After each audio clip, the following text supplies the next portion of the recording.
Assalamualaikum warahmatullahi wabarakatuh. Selamat pagi semuanya, Bapak Ibu hebat. Ya, pertama-tama marilah kita memanjatkan puji syukur kehadirat Allah Subhanahu wa taala karena kita telah diberikan nikmat sehingga kita bisa melaksanakan kegiatan pada pagi hari ini dalam rangka diseminasi penerapan budaya positif di lingkungan sekolah. Tidak lupa sholawat dan salam senantiasa tercurah kepada junjungan Nabi besar kita Nabi Muhammad SAW, serta keluarganya, para sahabatnya, dan mudah-mudahan kita semua akan tetap menjadi pengikutnya sampai akhir zaman. Amin ya robbal alamin. Sebelum dimulai, perkenalkan saya Nirwan Hadi, calon guru penggerak angkatan 11 Kabupaten Cirebon. Sebelum kita mulai untuk diseminasi ini, marilah kita sama-sama membuka dengan membaca basmalah. Bismillahirrahmanirrahim. Baik, Bapak Ibu hebat, kita lihat di slide-nya. Masih awal. Oke, judulnya adalah diseminasi penerapan budaya positif di lingkungan sekolah. Tentunya Bapak dan Ibu bertanya, Pak, diseminasi itu apa sih? Oke, slide berikutnya. Nah, ini pengertian dari diseminasi adalah suatu kegiatan yang ditujukan kepada kelompok atau target individu agar mereka memperoleh informasi, kemudian timbul kesadaran, menerima, dan akhirnya memanfaatkan informasi tersebut. Dan diseminasi dalam konteks penerapan perilaku baik di sekolah. Lanjut. Nah, ini dalam konteks penerapan di sekolah ya. Diseminasi dalam konteks penerapan budaya positif di sekolah adalah proses penyebaran informasi, praktek, dan nilai-nilai yang mendukung pembentukan lingkungan sekolah yang kondusif, inklusif, dan mendukung pertumbuhan karakter positif siswa.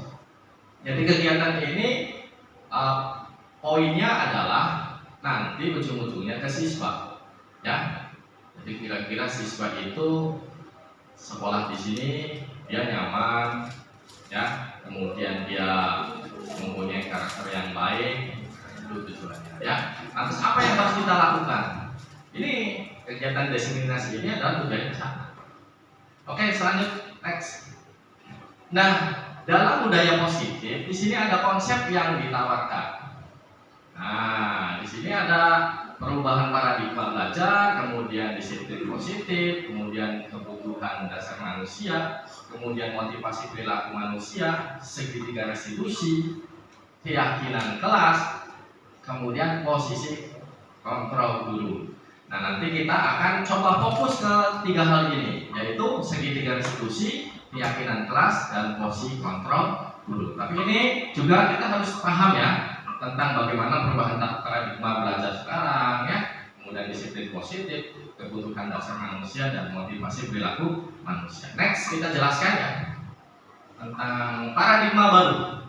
Pembelajaran dengan paradigma baru dirancang berdasarkan prinsip pembelajaran yang terdiferensiasi sehingga setiap siswa belajar sesuai dengan kebutuhan dari tahap perkembangannya untuk mewujudkan profil pelajar Pancasila. Karena sekarang yang kita pakai adalah kurikulum merdeka. Tujuannya adalah bagaimana kita menciptakan karakter siswa yang sesuai dengan profil pelajar Pancasila. Ya, oke, lanjut. Kemudian selanjutnya kita lihat disiplin positif. Pak, disiplin positif itu seperti apa sih? Nah, dalam budaya kita makna kata disiplin dimaknai menjadi sesuatu yang dilakukan seseorang pada orang lain untuk mendapatkan kepatuhan. Kita cenderung menghubungkan kata disiplin dengan ketidaknyamanan. Jadi selama ini penerapan kata disiplin itu kita kaitkan dengan peraturan. Ya, sedangkan peraturan sendiri itu akan membuat kita tidak nyaman. Gitu, karena ada konsekuensinya kalau peraturan itu. Ya, ada hukuman dan lain sebagainya. Kemudian kita beralih. Ya.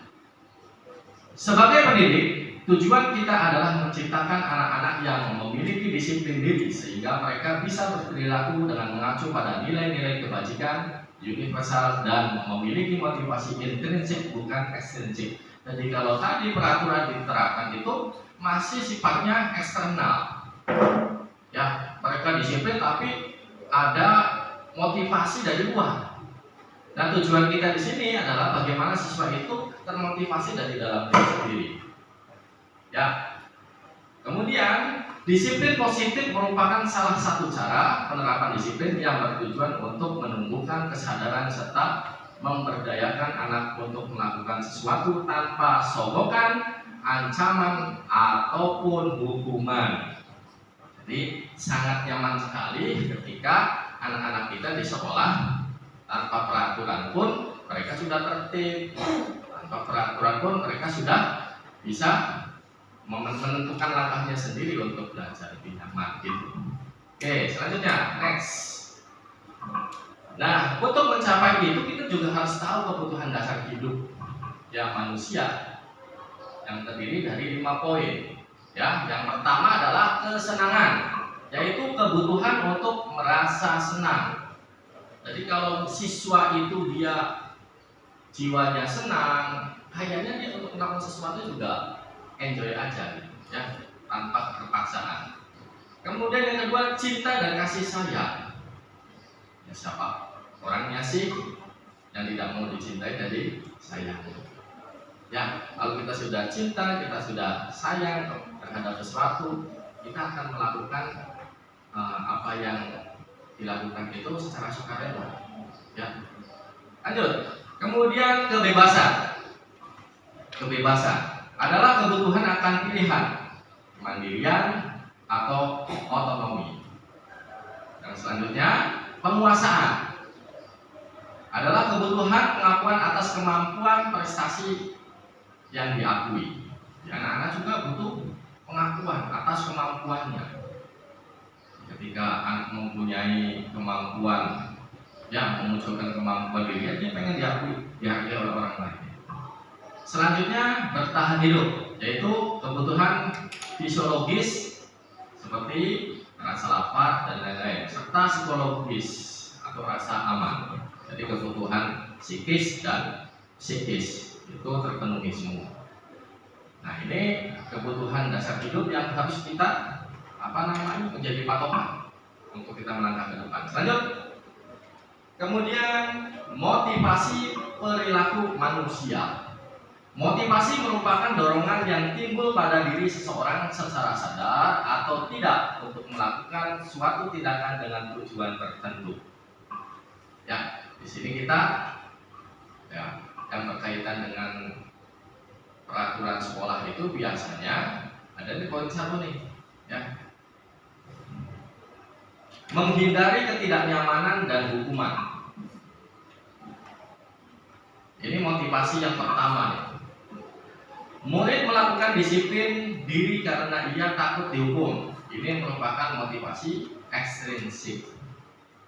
Di anak itu termotivasi ketika misalkan ya, ada peraturan kelas tentang bagaimana harus membuang sampah pada tempatnya. Jangan membuang sampah pada tempatnya. Kalau membuang sampah pada tidak pada tempatnya, maka akan dikenai denda contoh atau hukuman. Nah, ini masih motivasi ekstrinsik.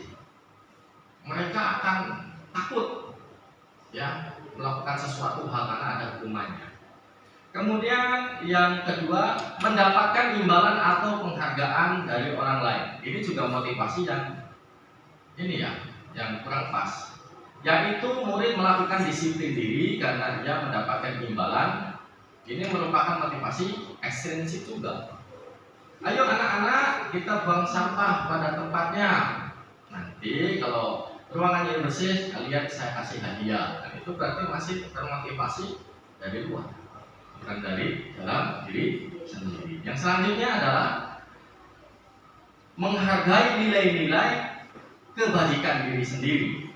Yaitu murid melakukan disiplin diri karena sadar akan nilai kebajikan dirinya. Ini merupakan motivasi intrinsiknya. Tujuan kita ke sini, diseminasi ini kita nanti akan ke sini. Ya, mengarahkan agar siswa itu mau merubah ya sikapnya, agar mau untuk menyelesaikan masalah-masalahnya timbul dari diri sendiri. Gitu. Next. Nah, akibat salah motivasi bisa membentuk identitas yang salah. Ini nih, yang selama ini kita lakukan ternyata berakibat pada pembentukan identitas yang salah. Salah satunya adalah motivasi karena adanya hukuman. Coba bayangkan, Bapak Ibu hebat semuanya ya, murid kita ya, ketika kita terapkan peraturan yang ada hukumannya, nanti akan timbul masalah nih. Yang pertama, menyakitkan hati. Nah, pasti anak-anak nggak suka dipaksa-paksa ya, apalagi dengan kalimat-kalimat yang kasar, karena pasti membekas di dalam hati. Ya. Kemudian tidak nyaman, ya sudah jelas akan tidak nyaman, apalagi dengan ada membentak untuk mendisiplinkan anaknya, nggak boleh. Kemudian murid takut. Nah, ada juga murid takut yang berakibat pada motivasi belajar yang nggak mau belajar dianya. Saya takut sama guru ini, saya takut sama guru itu. Ini. Kemudian memaksa juga nggak boleh. Karena orang dipaksa tuh nggak enak, bukan gitu, Baby. Yang selanjutnya, murid menyembunyikan kesalahan karena dia takut dihukum. Akhirnya apa? Dia berbohong, menyembunyikan apa yang dia lakukan karena takut mendapatkan hukuman. Yang selanjutnya, murid menjadi rendah hati. Rendah hati. Apa rendah hati itu? Rendah hati apa rendah diri? Rendah hati ya. Jadi nggak mau muncul. Kemudian ada motivasi yang kedua yang juga akan menyebabkan identitas yang gagal, yaitu motivasi karena adanya penghargaan atau hadiah. Ini hal ini akan menjadi tidak efektif untuk memunculkan kemampuan instruksi siswa. Ya, yang kedua, merusak hubungan. Nah, merusak hubungan pasti. Kenapa? Karena kalau dipikir-pikir, misalkan ada anak yang berprestasi kemudian dia dikasih penghargaan. Nah, yang lainnya akan mengucilkan. Atau jadi gimana? Aduh, yang menang itu aja, yang nggak berada itu aja. Akan merusak hubungan. Jadinya akhirnya nggak dekat lagi dengan kita sebagai gurunya. Ya. Kemudian mematikan kreativitas. Ya, kita kalah lagi. Ya udah deh. Ya, nggak usah teman-teman kalau bahasa Jawanya ya. Karena itu yang paling jago, itu yang paling pintar, kita mau biasa aja. Nah, itu jadi dia tidak termotivasi. Yang selanjutnya, menghukum dengan sistem ranking. Nah, ini juga ada merupakan suatu yang kurang tepat ya. Kadang-kadang ya hukuman ranking 1, 2, 3, 4, 5 itu membuat pengkotak-kotakan ya anak. Ini ya kelas yang ranking tinggi, ini yang paling rendah. Kemudian merampas hak atau menghargai dirinya. Oke. Jadi yang namanya motivasi karena adanya penghargaan juga membuat atau bisa membentuk identitas yang salah. Yang kita selanjutnya, next. Adakah solusi yang tepat dengan apa yang kita lakukan selama ini? Ya, solusinya apa Pak? Coba tunjukkan. Slide berikutnya yaitu solusinya adalah restitusi. Apa sih restitusi itu? Sebuah cara menanamkan disiplin positif pada murid itu. Ya. Nah, pengertian restitusi sendiri adalah proses menciptakan kondisi bagi murid untuk memperbaiki kesalahan mereka sehingga mereka bisa kembali pada kelompok mereka dengan karakter yang lebih kuat. Jadi anak-anak yang mempunyai karakter yang lebih kuat ketika kita menerapkan disiplin positif atau restitusi ini. Kemudian ciri-ciri restitusi. Yang pertama, bukan menebus kesalahan, namun belajar dari kesalahan. Kalau tadi ya yang namanya hukuman itu, ya misal tidak mengerjakan PR, kamu harus tebus dengan berdiri di depan kelas. Nah, itu sistem tebusan. Nah, kalau sifatnya hukuman, kalau restitusi enggak, ya. Jadi Kemudian yang kedua, memperbaiki hubungan yang selama kita lakukan ya ternyata kurang tepat. Ya, dengan adanya resolusi ini akan membuat hubungan antara murid dan siswa dan guru akan lebih baik lagi. Kemudian tawaran bukan paksaan. Karena dalam membuat restitusi, kita akan menawarkan kepada siswa nanti akan berkembang. Pikiran mereka itu akan menjawab sendiri kebutuhan mereka. Yang selanjutnya menuntut untuk melihat ke dalam diri. Jadi tugas kita semua adalah bagaimana kita menuntun siswa untuk melihat ke dalam diri bahwa oh, siswa itu ternyata dia ngerti kok dia itu salah, dia ngerti kok solusinya apa. Nah itu ya. Yang selanjutnya mencari kebutuhan dasar yang mendasari tindakan. Jadi ketika kita menerapkan restitusi, kita harus tahu kebutuhan mendasar dan kita harus cari dulu kebutuhan dasar sehingga bisa disepakati bersama solusinya apa. Kemudian fokus pada karakter bukan tindakan. Jadi kalau tadi hukuman itu fokusnya sama tindakan, tidak mengerjakan ini konsekuensinya itu, ya hukumannya ini. Kalau ini karakter yang dimunculkan. Yang selanjutnya menguatkan dan fokus pada solusi. Menguatkan dan fokus pada solusi. Jadi bukan penyebabnya ya, tapi fokus pada solusinya apa. Nah kira-kira solusinya itu bisa dimunculkan oleh mereka sendiri dari dalam. Lanjut Pak. Next. Kita lihat perbedaannya ya antara penerapan dengan hukuman, penerapan dengan konsekuensi, penerapan dengan restitusi. Nah kalau dengan hukuman, guru menghukum siswa tersebut ya hormat bendera selama 10 menit. Guru marah dan murid menjadi takut. Nah contoh kegiatan upacara bendera ada yang di depan itu berarti masih menerapkan dengan hukuman. Ayo, kamu tidak memakai seragam lengkap di depan, itu masih hukuman Pak. Gitu ya. Jadi tadi masih ada penerapan yang kurang tepat ya. Kira-kira minggu depan Pak, jangan ada yang di depan gitu. Gimana caranya? Makanya kita harus banyak berlatih untuk menangani kasus seperti seragam yang tidak lengkap, terlambatan dan sebagainya. Yang selanjutnya penerapan dengan konsekuensi ini juga kurang tepat ya. Contoh, guru memberikan konsekuensi untuk mengerjakan PR-nya saat istirahat atau dikerjakan sebanyak 3 kali lipat. Bikin aturan, kalau kamu tidak mengerjakan PR di rumah, nanti kamu mengerjakan di sekolah 3 kali lipat. Bikin aturan bakunya, itu nantinya akan muncul konsekuensi. Kalau saya tidak mengerjakan PR ini, saya akan mengerjakan 3 kali lipat.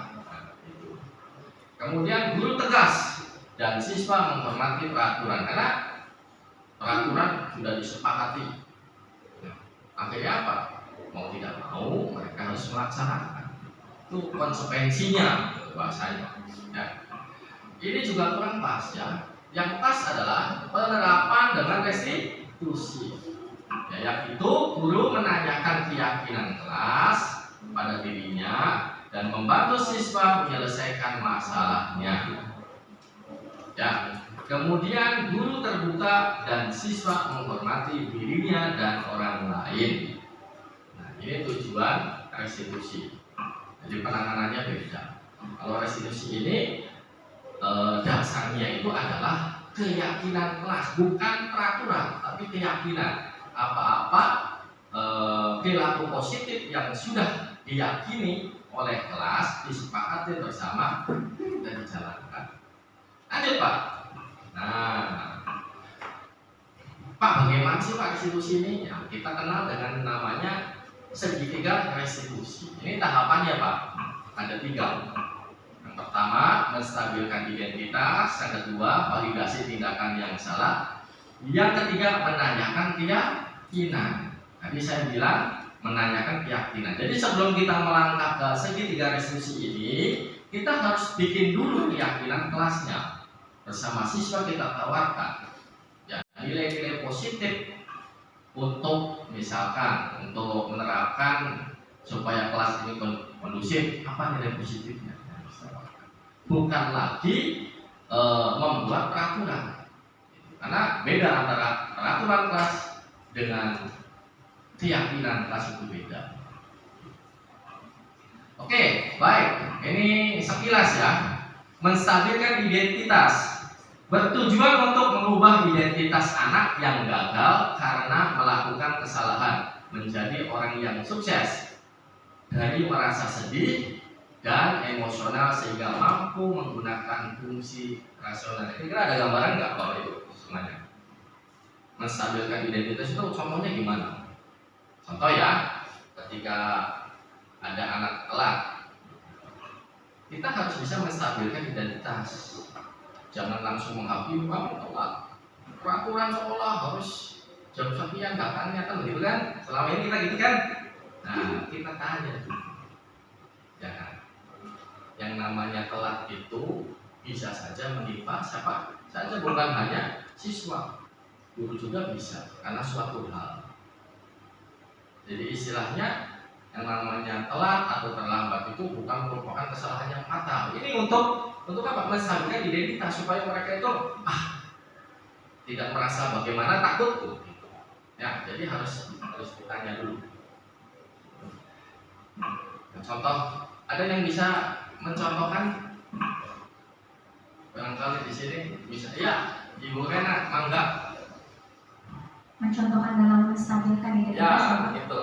Contoh kasus anak telat. Contohnya, misal ada anak yang telat, terus kita tuh jangan membuat mental anak itu down. Kita secara tidak langsung memberikan stimulasi kepada anak kalau berbuat salah itu nggak apa-apa, gitu wajar gitu, karena kita sebagai guru juga kadang salah kok gitu. Kita sebagai manusia itu nggak selamanya benar. Jadi anak tuh merasa, oh iya saya tuh nggak apa-apa melakukan kesalahan gitu, saya tuh nggak salah-salah banget kok gitu. Jadi saya wajar kalau melakukan kesalahan itu seperti itu. Jadi jangan sampai mental anak down itu sih Pak. Ya, terima kasih Ibu Rena. Itu ya Bapak Ibu. Barangkali ada yang mau menambahkan Pak Bino? Ya, ini sudah ada ya contoh responnya. Berbuat salah itu tidak apa-apa, karena manusia. Kemudian saya juga pernah membuat kesalahan seperti itu. Jadi seakan-akan sama posisinya. Kemudian saya ingin mencari solusi, bukan siapa yang salah. Jadi solusinya bagaimana? Kemudian setelah menstabilkan identitas sudah tercapai, kita lanjut ke validasi tindakan yang salah, yaitu proses untuk memahami kebutuhan apa yang sedang berusaha dipenuhi oleh murid.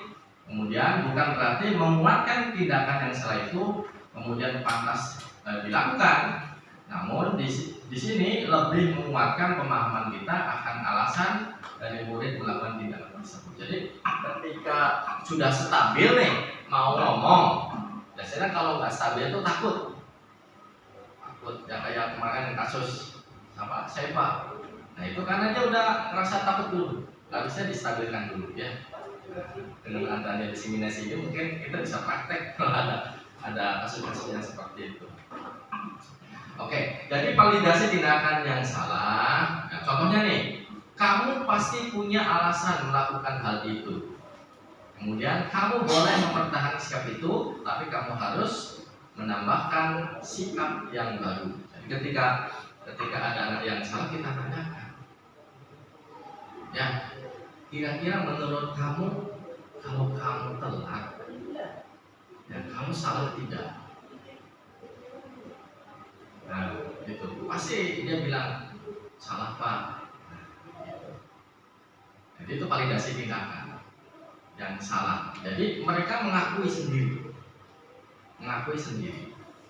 Ya. Tapi di sisi lain kita juga harus tahu alasannya. Kenapa hal itu terjadi? Kenapa kamu bisa terlambat? Nah, kita akan dengarkan mereka itu ngomong, Pak, bangunnya kesiangan Pak. Nah, kalau bangunnya kesiangan gara-gara apa ya? Gara-gara main game sampai larut malam. Contohnya yang kemarin saya hadapi ya. Oh, jadi kalau main game sampai larut malam itu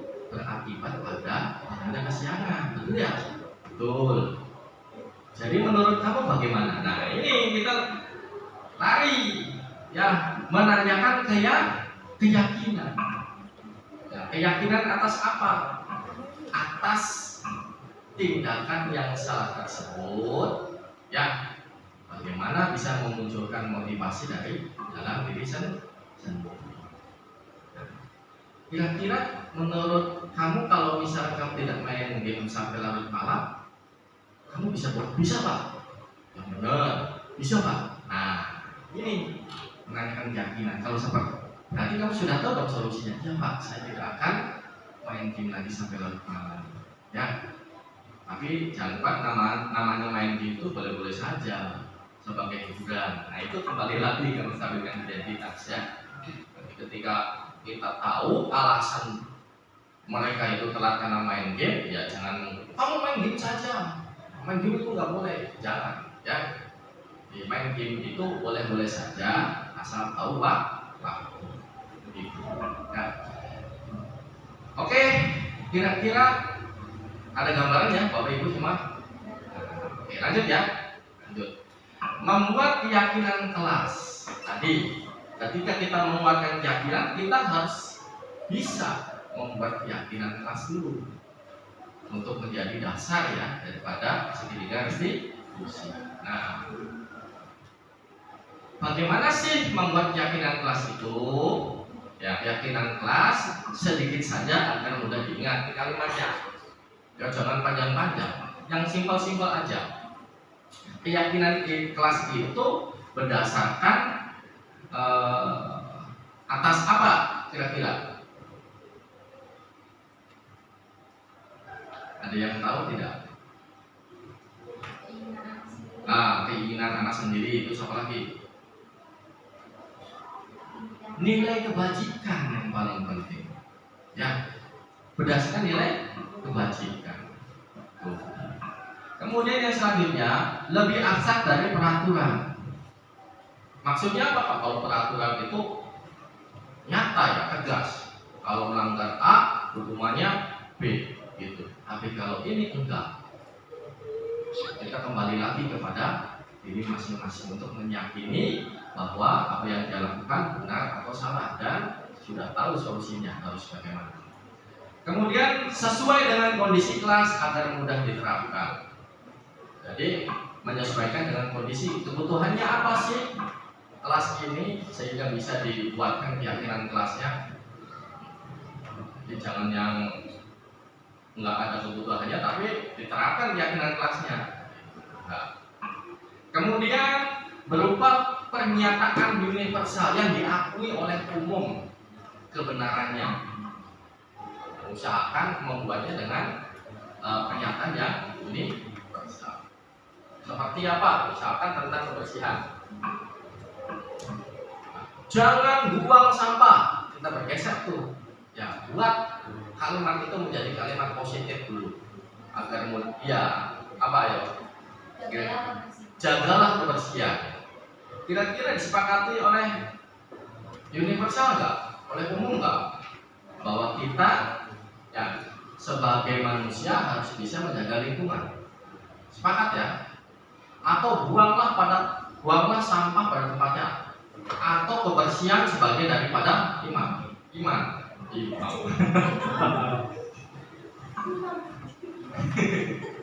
Ada ya? Oke. Kemudian membuat keyakinan kelas juga harus semua warga kelas dilibatkan saat membuat agar mereka tahu, agar mereka memahami.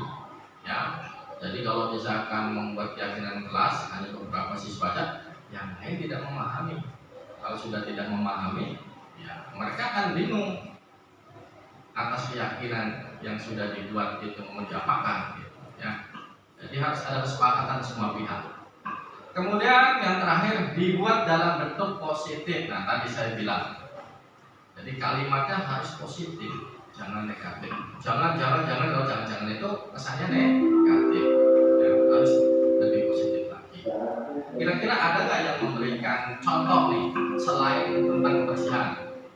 Nah, misalkan tentang hubungan sosial antar teman, ada nggak kira-kira?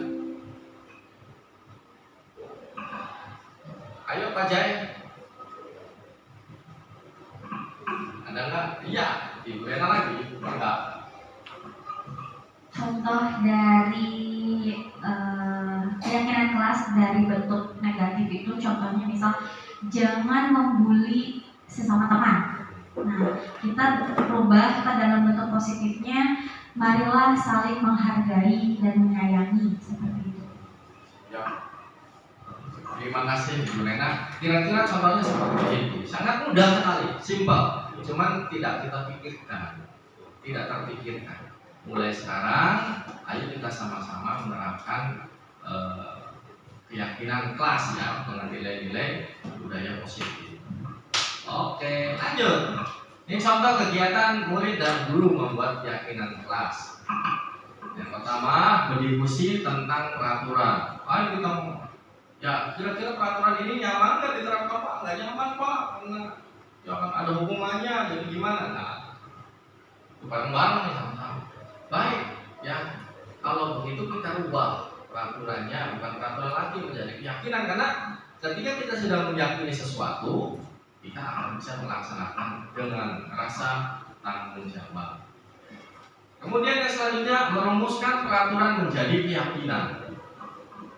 Kita rumuskan ya, dari peraturan-peraturan itu kita jabarkan lagi, ya kita geser kalimatnya menjadi kalimat yang positif.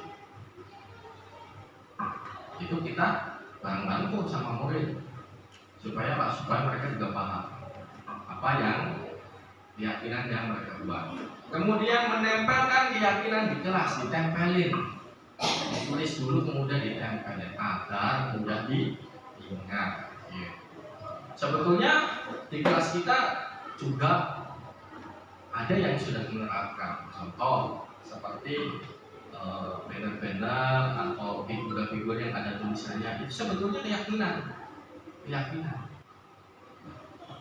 Kebersihan adalah sebagian daripada iman, itu juga sama. Apalagi contohnya, kalau dilarang merokok, nah itu juga masih negatif tuh. Ya. Contohnya kalau misalnya dilarang merokok diubah menjadi kalimat positif apa? Bebas asap rokok gitu. Sayangilah diri sendiri, tidak merokok. Iya, iya, sayangilah pada paru-paru. Asap tidak baik untuk paru. Itu udah luar biasa. Ya. Nah, coba Bapak dan Ibu amati bersama di sekolah kita apakah sudah ditempel keyakinan kelas kita, atau lebih luasnya lagi keyakinan sekolah tempel di dinding-dinding. Itu merupakan suatu hal yang luar biasa. Nah, kalau bisa ayo seperti itu, bikin keyakinan sekolah atau keyakinan kelas. Oke, lanjut. Posisi kontrol guru dalam penerapan disiplin positif persekusi. Nah, Pak, kalau misalkan keyakinan kelas atau keyakinan sekolah sudah dibuat, nah kitanya sebagai guru itu harus bagaimana? Harus mempunyai posisi kontrol yang baik gitu. Tapi Bapak dan Ibu juga harus tahu posisi kontrol itu yang baik itu yang seperti apa. Karena di sini nanti ada 5 posisi kontrol guru yang harus dipahami. Nanti kita mengambil peran posisi kontrol yang nomor berapa. Oke, lanjut Pak. Nah, kita perkenalkan dengan posisi kontrol yang pertama, yaitu penghukum. Sudah jelas tadi gambarannya dari awal. Kalau misalkan kita ya, menjadi seorang penghukum, pasti akan menerapkan hukuman. Kemudian nada bicara juga tinggi, nunjuk-nunjuk kamu salah, cenderung menyalahkan.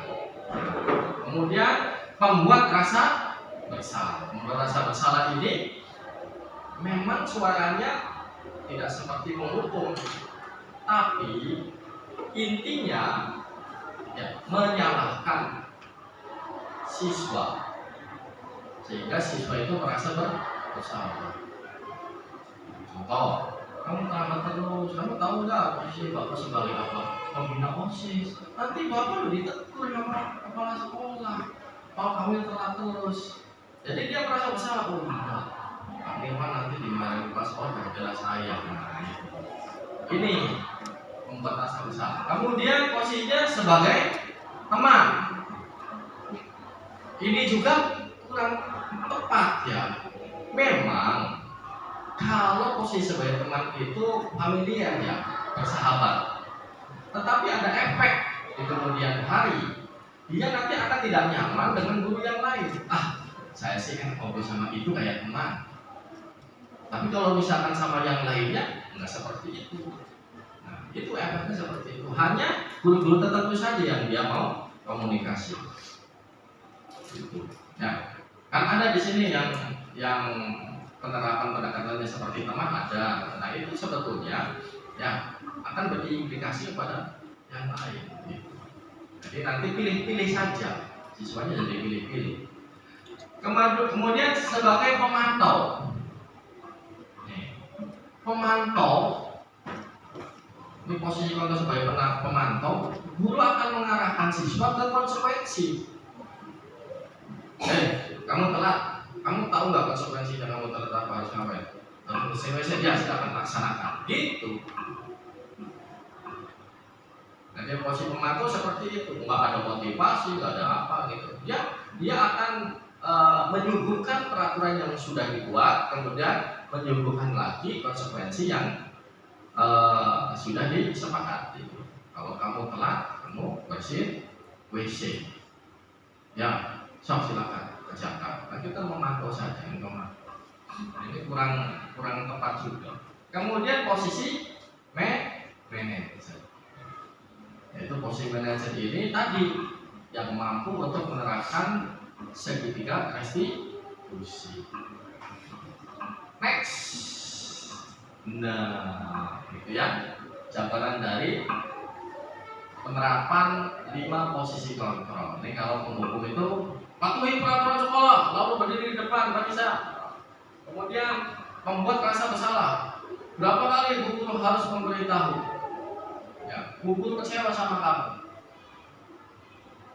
Kemudian teman, ayolah yang tertib, buat guru bangga. Kali ini tidak apa kamu salah, jadi belain. Ya, jadi nanti akan nyaman pada guru tersebut saja. Kemudian pemantau, kamu sudah melanggar apa peraturan dan konsekuensinya, laksanakan. Kemudian manajer, apa kamu tahu kesalahanmu? Kira-kira bagaimana kamu akan memperbaiki kesalahan ini? Jadi menanyakan. Ya, ketika menanyakan apa kamu tahu kesalahanmu itu masuk ke tadi apa namanya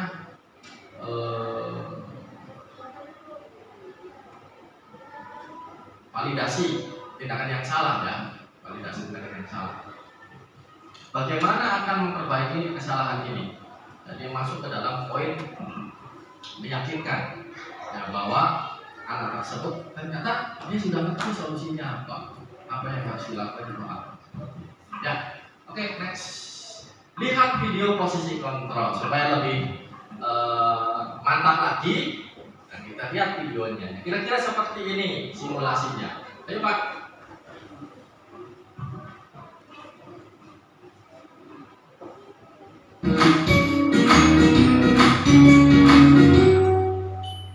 Salam bahagia Ibu dan Bapak guru hebat. Dalam penerapan disiplin positif restitusi, salah satu program yang dikembangkan adalah 5 posisi kontrol. 5 posisi kontrol dalam restitusi adalah proses perjalanan seorang pendidik agar dapat mengenali dirinya. Pada video kali ini, kita akan membahas tentang 5 posisi kontrol yang dikembangkan oleh Diane Goshen dan contoh penerapannya.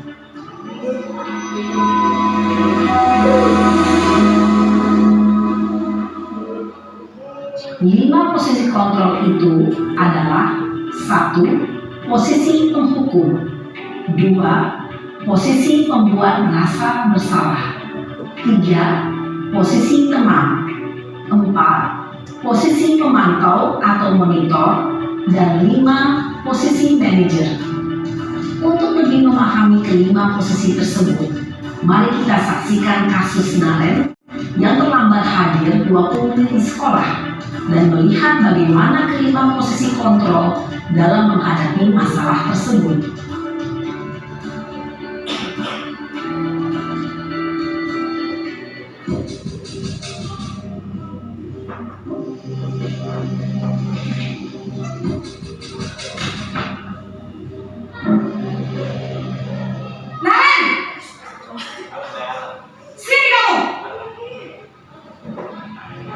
Selamat pagi, Bu.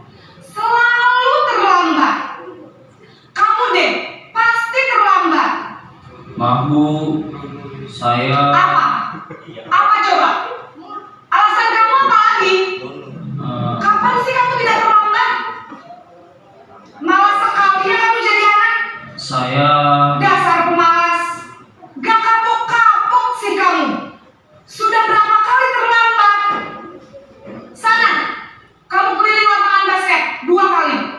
kenapa saya harus ke lapangan basket, Bu? Kenapa? Kamu melawan ibu? Berani-beraninya jawab. Sudah terlambat, masih berani jawab pula. Sekarang, keliling lapangan basket 5 kali sekalian. Biar kapok. Cepat. Pergi sana ke lapangan basket. Posisi penghukum biasanya berbicara dengan nada tinggi, menghardik, menunjuk-nunjuk, menyakiti, dan menyindir. Hukuman bisa berupa fisik maupun psikis. Ibu dan bapak guru hebat. Dampak yang terjadi pada murid ketika guru berada pada posisi penghukum adalah murid cenderung akan memberontak, bahkan menyimpan dendam.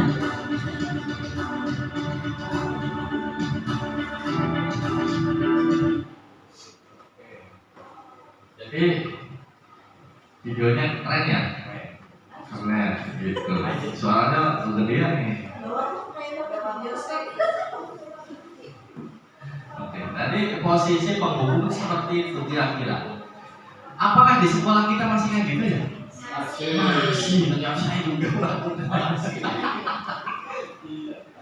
Oke, kalau sudah tahu bagaimana kita menyelesaikan ini permasalahan ini dengan budaya positif, sedikit diskusi, insya Allah lah, ya,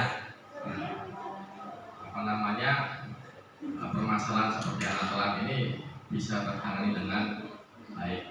Oke, yang selanjutnya adalah posisi pembuat merasa bersalah. Ya.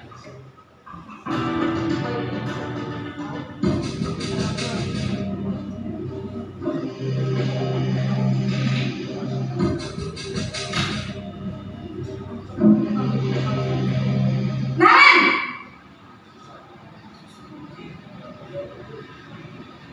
Selamat pagi, Bu. Naren. Kamu kenapa terlambat lagi, nak? Ya Tuhan, Naren. Kamu senang ya bikin ibu susah ya?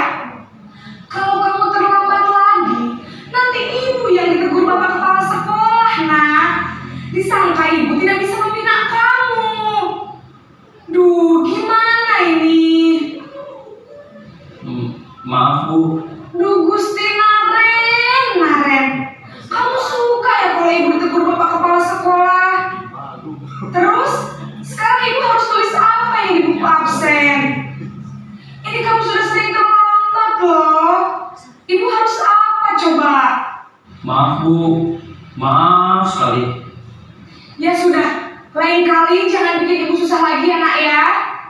Ibu tidak akan kuat lagi kalau kamu gini terus. Bisa jantungan kalau ibu ditegur bapak kepala sekolah. Sana cepat ke kelas. Maaf ya, Bu. Maaf sekali. Posisi pembuat rasa bersalah berbicara dengan nada tenang, cenderung lembut. Namun kata-kata yang diutarakan membuat murid merasa menjadi orang yang gagal, memandang buruk dirinya sendiri, merasa tidak berharga, dan tidak sanggup membahagiakan orang lain. Ketika guru mengambil posisi pembuat rasa bersalah, murid akan menganggap dirinya yang bersalah dan ia akan menyimpan emosi negatif tersebut di dalam dirinya.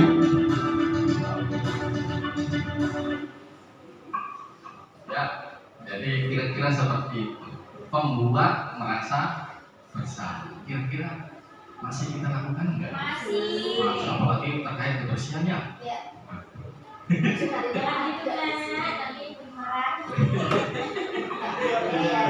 Oke, nanti kita coba. Budaya positifnya nanti Pak. Ya. Oke, kita lanjut ke posisi kontrol yang ketiga, yaitu posisi sebagai teman. Ya Pak.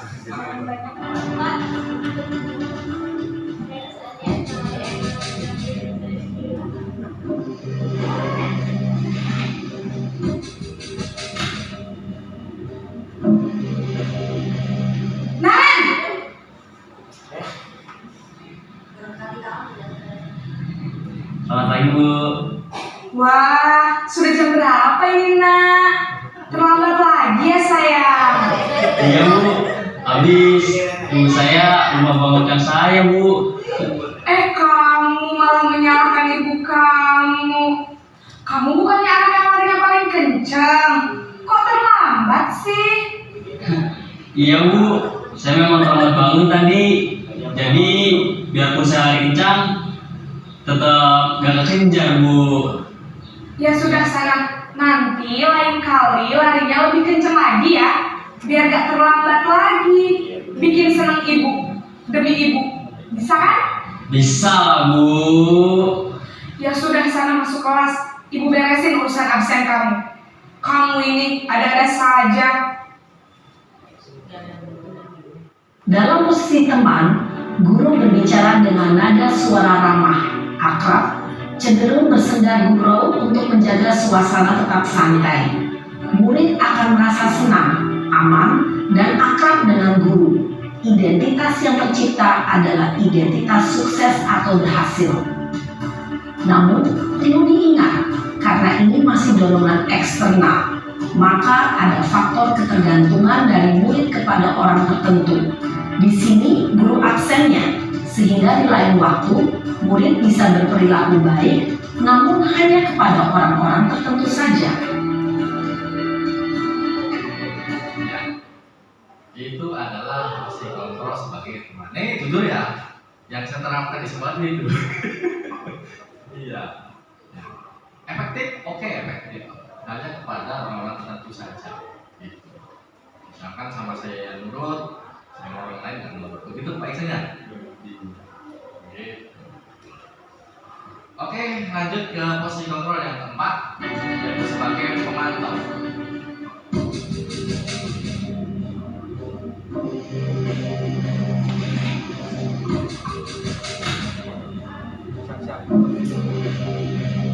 Naren!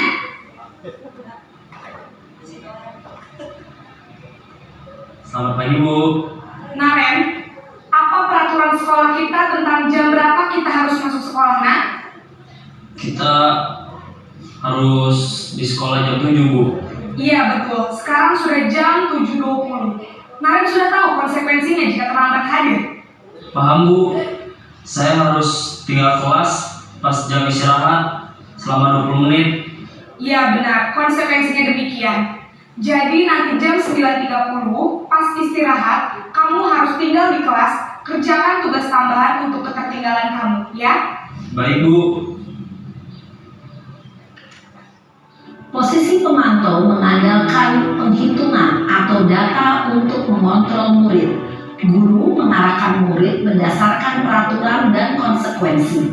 Seorang pemantau menunjukkan bahasa tubuh dan ekspresi wajah yang datar dan cenderung formal.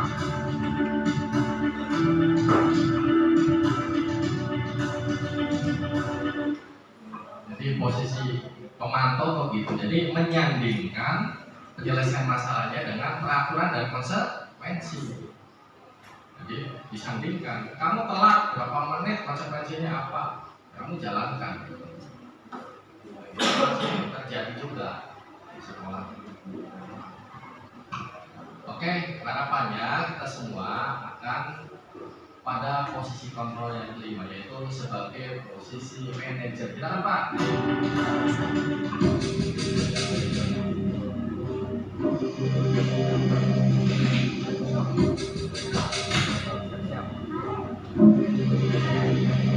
Naren!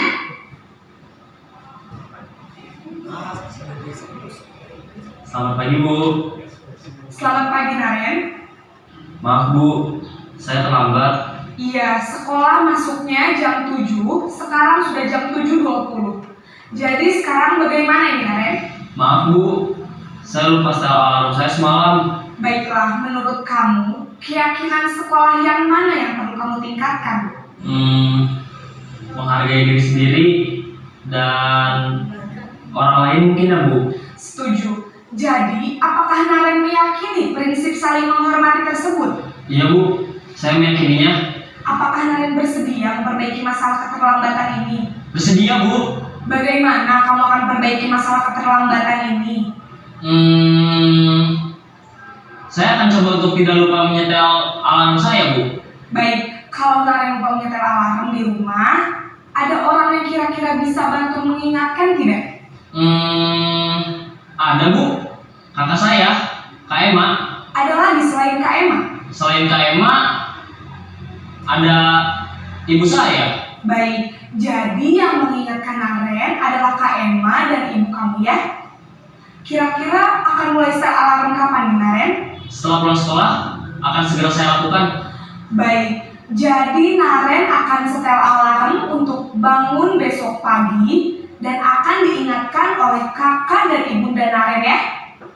Ada lagi yang mungkin perlu dilakukan Naren agar tidak terlambat bangun lagi? Tidak ada Bu. Baik Naren, terima kasih untuk kerjasama kamu. Sekarang kamu perlu kembali ke kelas untuk belajar. Baik Bu, terima kasih. Posisi manajer adalah posisi kontrol yang disarankan untuk membimbing murid memiliki sikap disiplin yang positif, yaitu murid yang mandiri, bertanggung jawab, dan dapat memecahkan masalah. Tujuan dari posisi ini adalah agar murid dapat berefleksi atas tindakannya. Guru akan dengan tulus memberikan pertanyaan-pertanyaan bermakna, sehingga membuat murid dapat belajar dari kesalahannya dan mencari sebuah solusi untuk menyelesaikannya. Ibu dan Bapak guru hebat, setelah mengamati adegan kelima posisi kontrol tadi, kira-kira posisi mana yang paling ideal? Posisi mana yang dapat menunjang motivasi intrinsik murid? Oke. Udah ya, videonya luar biasa. Tepuk tangan untuk kita semua. Ini ada pertanyaan ya. Posisi mana yang dapat menunjang motivasi intrinsik murid? Posisi mana yang seharusnya kita lakukan? Kira-kira posisi mana? Yang manajer yang ideal ya. Tapi sulit menerapkan, memang betul sulit. Maka acara diseminasi ini tujuannya ke sana. Kalau kita bareng-bareng, kita kolaborasi, nggak ada yang sulit, Bapak Ibu semuanya, nggak ada yang sulit. Kalau sendirian ya memang sulit. Gitu. Ya, tujuan kegiatan ini arahnya ke sana. Ayo kita bareng-bareng untuk menerapkan budaya positif. Kalau semuanya menerapkan, insya Allah sekolah ini akan menjadi sekolah yang berdasarkan penerapan budaya positif. Oke, lanjut Pak. Pak, seperti nah itu baru ya Pak peraturannya.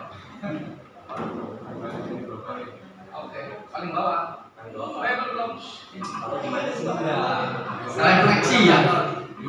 Setelah tadi sudah mendengarkan pemaparan, kemudian kita juga sudah lihat contoh-contoh penerapan posisi kontrol dalam bentuk video, kita akan merefleksi ya dengan apa yang sudah kita lakukan pada hari ini, yaitu melaksanakan kegiatan diseminasi.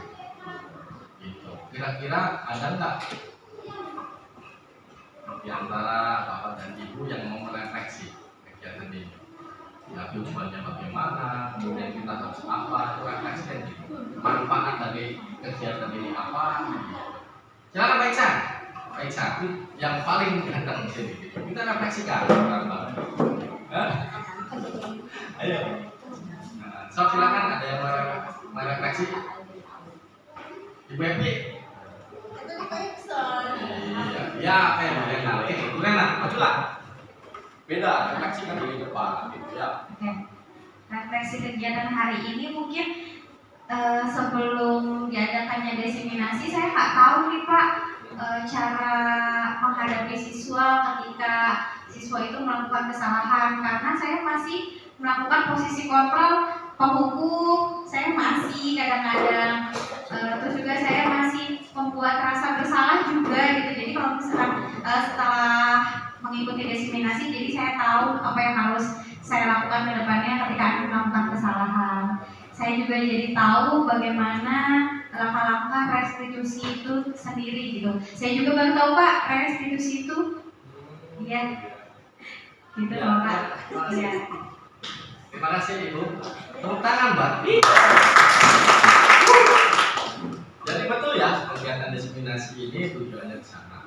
Jadi setelah tadi kita semua mendengarkan informasi tentang penerapan budaya positif di sekolah, menerapkan restitusi dan positif kontrol guru, kita memahaminya.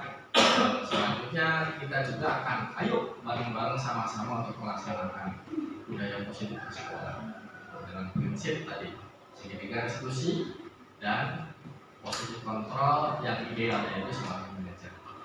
Setuju Bapak Ibu? Setuju. Oke, kita sepakat ya? Baik. Untuk selanjutnya next, terima kasih karena kita telah selesai melaksanakan kegiatan ini. Mudah-mudahan kegiatan ini lanjut ya, jangan sampai di sini. Karena kita masih perlu banyak belajar ke depannya. Gitu, ya. Saya Dewan Hadi mengucapkan banyak terima kasih. Kurang lebihnya mohon maaf bila mana ada kalimat atau kata-kata yang tidak berkenan. Saya akhiri. Wassalamualaikum warahmatullahi wabarakatuh. Waalaikumsalam.